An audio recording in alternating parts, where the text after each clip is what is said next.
Porbandar chamber of કોમર્સના trustee Nalin Kanani સભ્ય નોંધણીને લઈને આજે ખૂબ વિવાદમાં રહ્યા છે। જોકે અગાઉ તેઓ પણ પ્રમુખ હતા ત્યારે ખાસ કોઈ વિકાસના કામો ન થયા હતા તેવો આક્ષેપ થયા છે। તેમજ કોઈ પણ જાતની માહિતી ન હોવા છતાં ગઈકાલે પ્રેસ કોન્ફરન્સ પર કરી દીધી હતી। જોકે આજે તે અંગે પોતે માફી માંગી છે। પોરબંદર ચેમ્બર ઓફ કોમર્સનો વિવાદ આજ દિનભર રહ્યો હતો। હાલ નલિન કાનાણી સહિતની ટીમને ચૂંટણીની જવાબદારી સોંપાઈ છે ત્યારે અગાઉ તેઓ પ્રમુખ હતા ત્યારે ક્યાં વિકાસની કામગીરી થઈ તે અંગે પત્રકારોએ સવાલ કરતા નલિન કાનાણીએ કોઈ ચોખવટ કરી ન હતી। એટલું જ નહીં પરંતુ ગઈકાલની વિવાદિત પ્રેસ કોન્ફરન્સ અંગે પણ પોતાની ભૂલ સ્વીકારી હતી।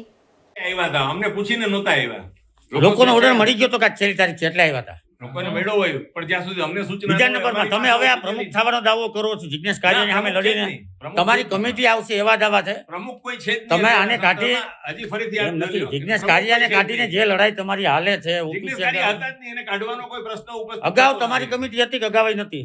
વર્ષો પહેલાની વાત છે કે જ્યારે ત્યારે આપણે હું ચેમ્બરનો વિકાસ કરી દીધો જે થયો હોય નજર સામે જ છે ને। ના પણ તમે પ્રમુખ હતા, તમને ખ્યાલ પણ હોવો જોઈએ ને કે ભૂલાઈ ગયું। આ ગામે બધા વિકાસ જોયેલા જ છે ને। ના, પણ 15 વર્ષ થયા વાત તો તમને યાદ નથી? હું જ્યારે પ્રમુખ હતો ગામે યાદ રાખવાનું કે 15 વર્ષ થયા। એ જૂની વાર્તાઓ અત્યારે ના કર્યો છે વિકાસ કે યાદ કરવાથી કોઈ નહીં? મતલબ ના નથી। જૂની વાત યાદ લોકોને ખબર પડે ને કે આપણે અગાઉ પણ અગ્રણી હતા તો અહીંયા ખાલી વાતું ના જ્યારે બનતા જરૂર પડશે ને ત્યારે અમે અમારે કામગીરીની યાદી લઈને આવશું। નલિનભાઈ આપ પોતાની પ્રસિદ્ધિ માટે થઈને ગઈકાલે મીડિયા પાસે આપ ખોટી આપની પ્રસિદ્ધિ જે એ મેળવી આપનું મંતવ્ય છે ને, આપના અંગત વિચાર છે, આપની પાસે રાખો। ના પણ કોઈ જાતના ઓર્ડર વિના આપે જે બણગા ફૂંકાતા એટલે કેવું પડે? કોઈ પણ જાતના ઓર્ડર વિના આપે જે બણગા ફૂંકેલા આપ પાસે ઓર્ડર નથી તો આપ કેમ ટીસી ની જાહેરાત કરો છો? અને પાછું વચન પણ આપો તો આમ કરીશ તેમ મારી પાસે કરીશ। અહીં મીડિયાના પત્રકારો આવ્યા હતા અને મેં માન આપીને એમને જે કંઈ જવાબ જોતો હતો એ મેં આપ્યો છે। ના મીડિયાને જવાબી જોતો જ નતો, તમે શું કરશો? તમે આપ્યો છે, કદાચ મારી તમે ભૂલ થઈ બણગા ગઈ ફૂંકા છે, તમે એમ માની લ્યો કે મારી ભૂલ થઈ ગઈ હતી। બીજી વાર આપણે પ્રેસ કોન્ફરન્સ નહીં કરીએ।